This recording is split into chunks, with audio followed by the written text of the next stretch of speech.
this is truly an 8-point striker, DC. A Muay Thai practitioner making the walk to the octagon yet again here tonight. I love the way he stands high on his toes whenever he's approaching. The hands are high, not always closed. They're just up and high. He's bouncing on that back foot, and everything he throws has no load up. The outside leg kick is truly something special. He will brutalize you with the leg kick, and the moment you start to switch your stance, he will go across to the opposite side to beat that leg up. Then you get desperate. You start trying to grab him. That's when you start to run into the knees. You start to run into the elbows.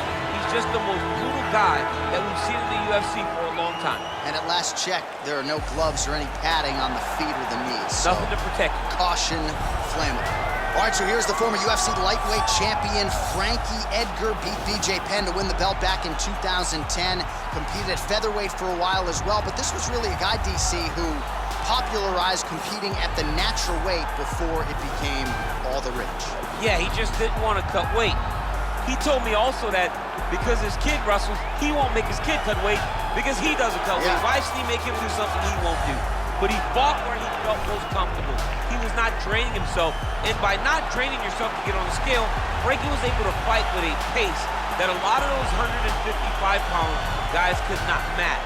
Frankie's a phenomenal wrestler, wrestled at Clarion University, coached at Rutgers University, but has developed striking under Mark Henry that is as good as anybody in the organization. And when you bury him, what does he do? He comes back and shows you a vintage performance, got knocked out by Brian Ortega, came back to dominate Cub Swanson just about 6 weeks later.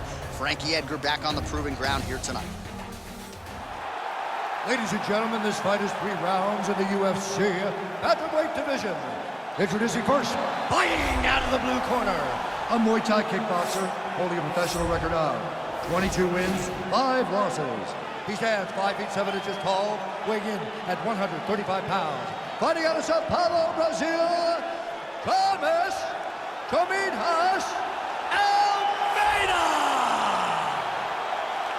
And now introducing his opponent, fighting out of the right corner. This man is a wrestler, holding a professional record of 23 wins, 10 losses, and 1 draw. He stands 5 feet 6 inches tall, weighing in at 135 pounds.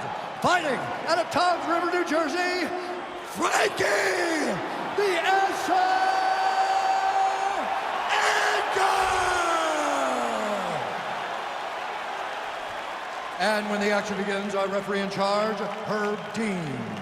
All right, Herb Dean, third man in the octagon for this one. Ready.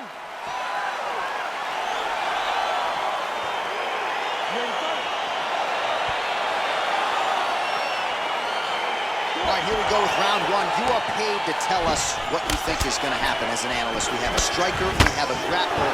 Doesn't always play out that way, but what are you expecting to see this one? I'm expecting the grappler to try and go and make contact with his opponent. Right. If he can make contact, he can drag this fight to the mat. I expect the striker to try and maintain range with his jabs, with his kicks, to make this a stand-up affair. Well, these are some excellent ground and pound strikes here, DC. There's an efficiency with which he operates in these situations. He knows exactly when to throw, exactly when to hold, and it's allowing him to really control the grappling aspect of the fight. There's a song there, right? Know when to hold him, know when to fold him. Yep, absolutely. Big punch lands over the top. How's he gonna follow this? Uppercut lands for him.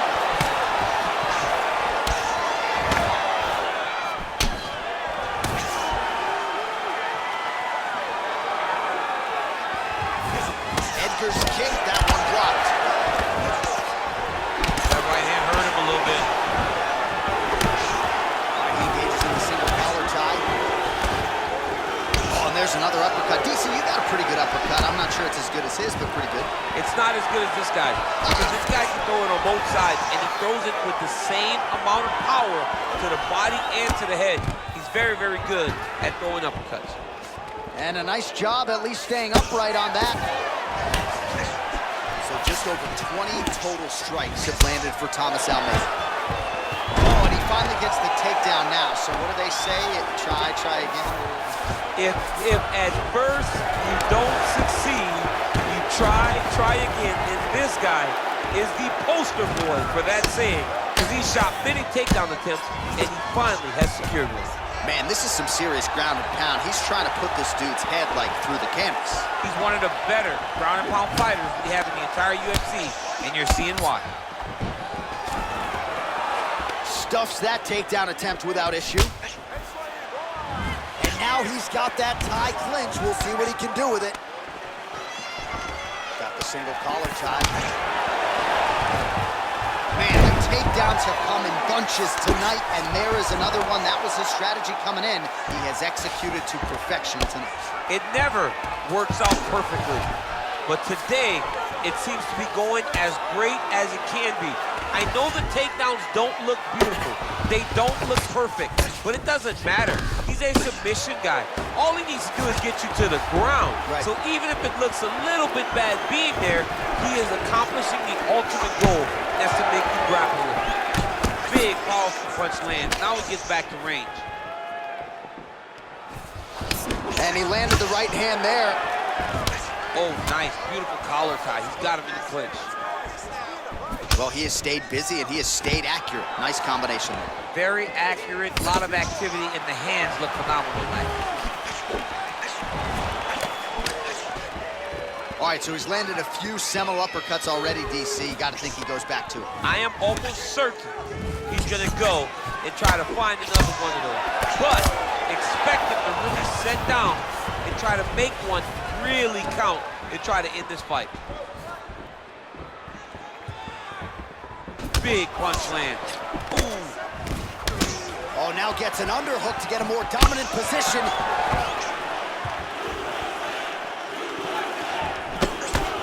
Uppercut attempt here. Nice job defensively there by Edgar. Right hand lands flush for Almeida. Look at him chopping the Huge strike lands there, DC. He landed that massive shot. Now he needs to try to find the next shot, the follow-up shot that will finish the fight.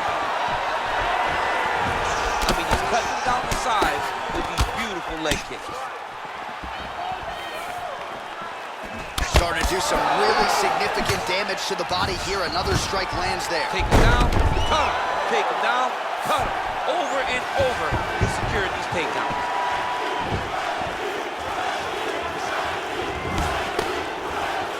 So we crossed the 30-second mark in our opening round.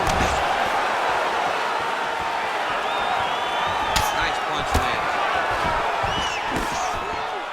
All right, so a nice shot there defensively to raise the guard and prevent any damage. Those hands never leave where they're supposed to be, and if you do that, most times you will block the shot that's incoming.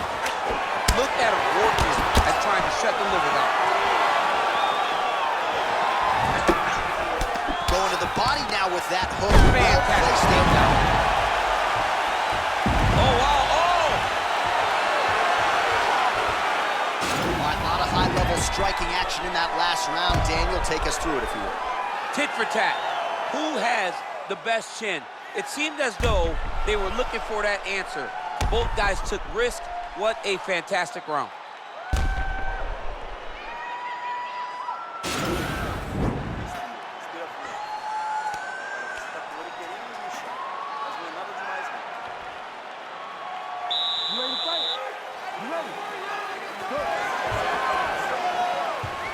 Nice punch there by Thomas Almeida. So he's really starting to put together some significant body shots here. These are going to take their toll as this fight goes on. His head's still attached to his body. The last time I saw an uppercut like that, it was Overeem versus Ngannou, and you know they still haven't found Almeida. He's had a huge strike right there. I'm not sure how many more of these his opponent can take. Massive shot that he landed. Great job. Holding on to him here, not really doing too much, perhaps just looking to recover. Big left hook coming, it's blocked. Little single collar tie there. Oh, nicely done defensively to avoid the double leg takedown there. Continues to work out of that tie clinch. Oh, big knee! He needs to start looking to finish now because he's got his opponent hurt very bad. Shot finds the target there. Great shot lands. Now he's got to go find that follow-up attempt. The kill shot is what they call it to go and end the fight. Trying to guard pass here, not today. No, it ain't happening. good job understanding the transition. Good movement by him here, transitioning very well on the ground tonight.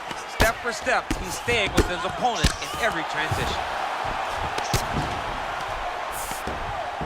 Man, this is some serious ground and pound here, DC. He's not just staying busy for the sake of staying busy. These strikes are doing damage. Oh, yeah, no pity pat to this guy. This guy's trying to land, and he's trying to land effective strikes. Working out of the half guard here. Working on the ground here. His opponent's feet on the hips. Beautiful movement, hip work on the ground here. Just outstanding with the transitions. He is not staying in one place on the ground, and that's very important. Edgar's has got full mount now. Ground and pound strike there now. He's putting him in exactly the positions he needs to be in right now. He's able to relax here. And he understands, being a veteran of so many fights, that as long as he's on top, he's winning.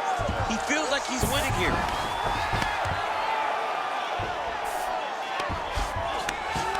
Oh, now trying to isolate an arm, DC. He needs to move his hips back to cover. He cannot allow him on that angle. He's attacking armbar now.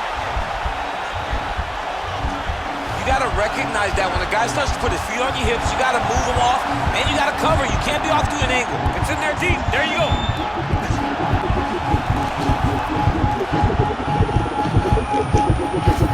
And there it is.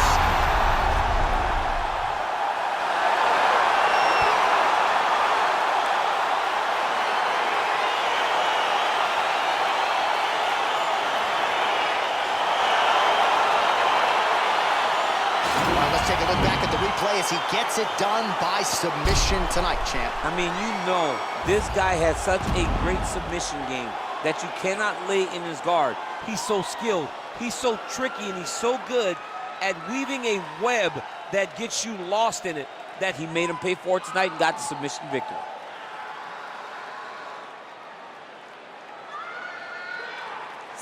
So there he is, your winner by submission, and that's exactly how you put the rest of this division on notice. Looks like this guy could be a factor moving forward in this division.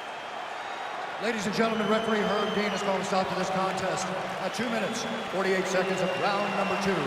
Declaring the winner by submission due to an armbar, Frankie the Answer Edgar!